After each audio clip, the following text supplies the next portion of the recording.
COVID-19 കാലത്താണ് hand സാനിറ്റൈസറുകളുടെയും സോപ്പുകളുടെയും ഉപയോഗം വർദ്ധിച്ചത്.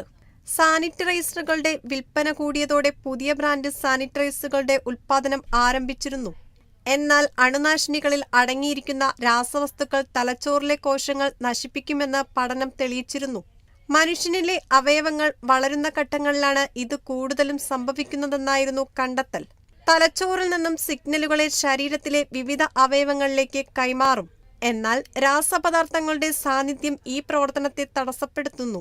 ഗവേഷണ റിപ്പോർട്ട് അനുസരിച്ച് കണ്ടെത്തിയ 2 രാസസംയുക്തങ്ങളിൽ ആദ്യത്തേത് സാനിറ്റൈസറുകളിലും അണുനാശിനികളിലും ടൂത്ത്പേസ്റ്റുകളിലും മൗത്ത് വാഷിലും ബാക്ടീരിയകളെ നശിപ്പിക്കുവാനാണ് ഉപയോഗിക്കുന്നത്. രണ്ടാമത്തെ സംയുക്തം ഓർഗാനോഫോസ്ഫേറ്റ് വിഭാഗത്തിൽ നിന്നുള്ളതാണ്. കൊഴുപ്പിൽ ലയിക്കുന്ന ഓർഗാനോഫോസ്ഫേറ്റ് ചർമ്മത്തിലൂടെ തലച്ചോറിലേക്ക് എത്താനുള്ള സാധ്യതയുമുണ്ട്.